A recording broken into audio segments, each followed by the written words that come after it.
بسم اللہ الرحمن الرحیم واشهد ان محمدا عبده ورسوله اما بعد۔ محترم سامعین حضرات، مساجد کے بارے میں رسول اللہ صلی اللہ علیہ وآلہ وسلم بڑی خصوصی تعلیم و تربیت فرمایا کرتے تھے۔ مسجد کے بارے میں جب آپ صلی اللہ علیہ وسلم سے ایک مرتبہ ایک صحابی سوال کرتے ہیں کہ اللہ کے رسول صلی اللہ علیہ وآلہ وسلم فرمائیے کہ دنیا کے اندر، زمین کے اندر سب سے بہترین ٹکڑا کون سا ہے؟ تو آپ صلی اللہ علیہ وسلم نے جبریل امین سے پوچھا اور جبریل امین نے اللہ تعالی سے پوچھا، تو جواب کے اندر امت کو یہ جواب دیا گیا کہ دنیا کے اندر، زمین کے اوپر سب سے بہترین ٹکڑا، سب سے بہترین جگہ، احب البلاد الی اللہ، جسے اللہ تعالیٰ بہت محبت کرتا ہے، وہ مسجد ہے۔ آپ صلی اللہ علیہ وآلہ وسلم فرماتے، ابن ماجہ کی صحیح روایت ہے کہ صحابہ کرام نے فرمایا کہ اللہ کے رسول صلی اللہ علیہ وسلم فرماتے تھے کہ محلوں میں،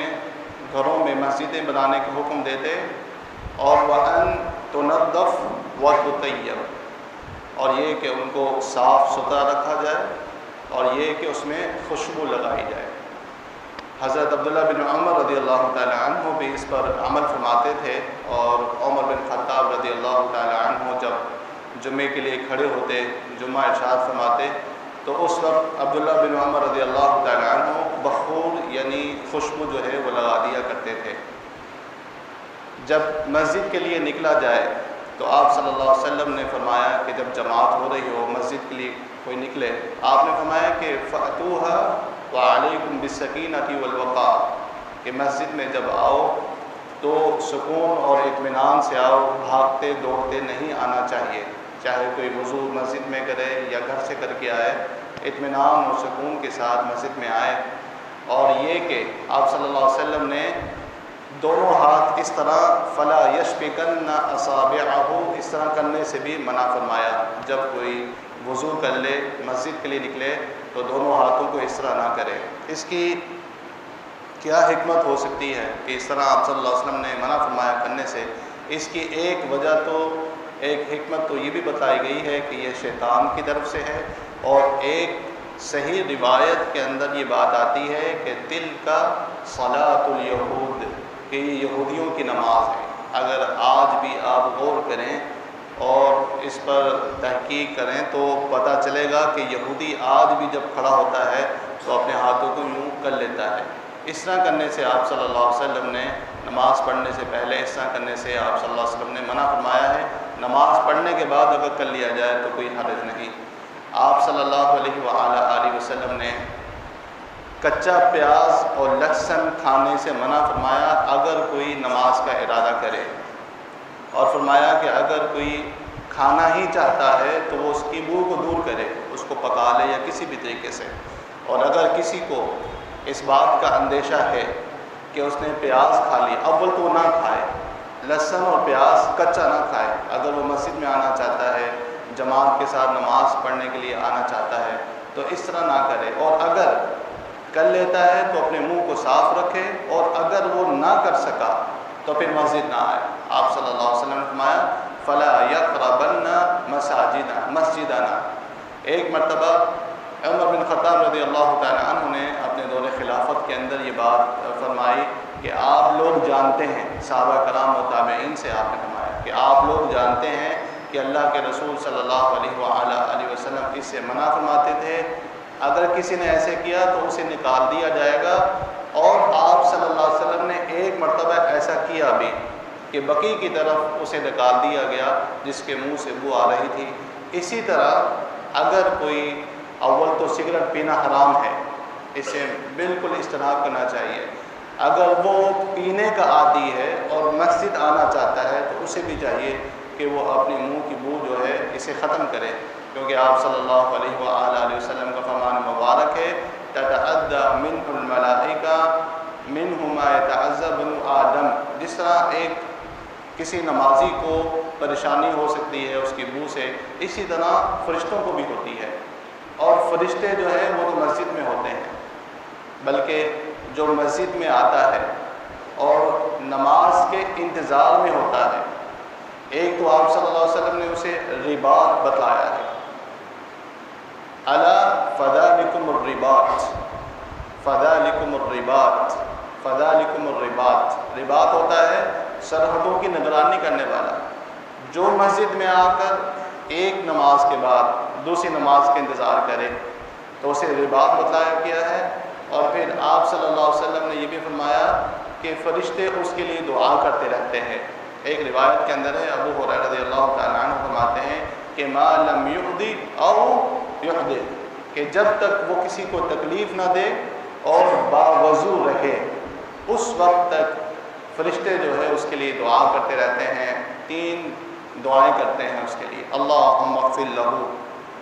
اللہم ارحمہ، اللہم تب علیہ۔ اس کے لیے مغفرت کی دعا کی جاتی ہے جو مسجد میں بیٹھ کر نماز کا انتظار کرتا ہے۔ تو آپ صلی اللہ علیہ وآلہ وسلم مسجد کی اہمیت کا اندازہ اس بات سے بھی لگائیں کہ آپ نے فرمایا کہ تم میں سے اگر کوئی مسجد میں آئے تو نہ بیٹھے جب تک 2 رکعت نماز نہ پڑھ لے۔ جب تم میں سے کوئی مسجد آئے تو نہ بیٹھے جب تک 2 رکعت نماز نہ پڑھ لے، جسے تحیۃ المسجد کہتے ہیں۔ آپ صلی اللہ علیہ وسلم نے ایک سے زیادہ مرتبہ، کئی مرتبہ صحابہ کرام کو دیکھا، کسی نے اگر نماز نہیں پڑھی تو آپ نے پوچھا، ایک مرتبہ آپ نے خطبے کے دوران پوچھا، آپ خطبہ ارشاد فرما رہے تھے کہ کیا 2 رکعت نماز پڑھ لی ہیں؟ اور وہ صحابی تھے سلیک الغطفانی۔ سلیک، آپ نے نماز پڑھ لی ہے؟ نہیں پڑھی تو اٹھیں 2 رکعت نماز پڑھیں اور ہلکی نماز پڑھیں، قم فرقع فلیتجوز فیہما، یا سلیک قم، آپ صلی اللہ علیہ وسلم نے فرمایا کہ کھڑے ہو جاؤ 2 رکعت نماز پڑھو۔ لہذا 2 رکعت نماز پڑھنا یہ مسجد کا حق ہے۔ اس کے علاوہ آپ صلی اللہ علیہ وآلہ وسلم کی یہ سنت ہے اور حکم بھی ہے۔ اچھا، میں آپ سے یہ گزارش کرنا چاہوں گا کہ ان تمام حدیثوں کے اندر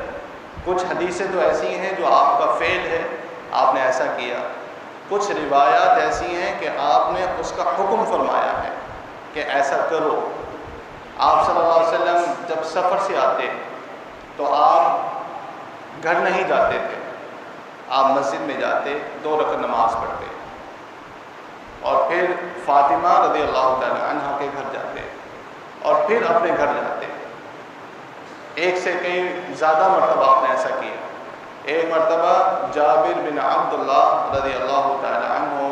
آئے اور آپ سے ملے، آپ نے پوچھا جابر 2 رکعت نماز پڑھ لی ہے مسجد کے اندر؟ نہیں پڑھی تو جاؤ۔ مسجد میں نہیں تھے، باہر ملاقات ہوئی، آپ نے فرمایا جاؤ، مسجد سفر سے آئے تھے، جاؤ جا کر 2 رکعت نماز پڑھو پھر آنا۔ تو یہ بھی آپ صلی اللہ علیہ وآلہ وسلم کی سنت ہے، آپ صلی اللہ علیہ وسلم کا حکم ہے۔ میں نے گزارش کی تھی کہ جہاں پر آپ کا حکم ہو، آپ کا حکم ہے کہ جب آپ مسجد میں داخل ہوں تو آپ صلی اللہ علیہ وسلم نے فرمایا کہ فَلْيَقُلْ، اسے چاہیے کہ وہ یہ کہے بسم اللہ اللہم صلی علی محمد، ایک روایت میں ہے اللہم صلی علی محمد وسلم، الصلاۃ والسلام دونوں، اللہم صلی علی محمد، اللہم صلی علی محمد وسلم، اس کے بعد وہ پڑھے اللہم افتح لی ابواب رحمتک۔ اور ایک روایت کے اندر یہ بات بھی آتی ہے کہ آپ صلی اللہ علیہ وسلم نے، صحیح روایت ہے کہ آپ صلی اللہ علیہ وسلم پڑھتے تھے اعوذ، جب مسجد میں داخل ہو جاتے، مسجد میں آ جاتے تو آپ پڑھتے اعوذ باللہ العظیم وبوجہہ الکریم وسلطانہ القدیم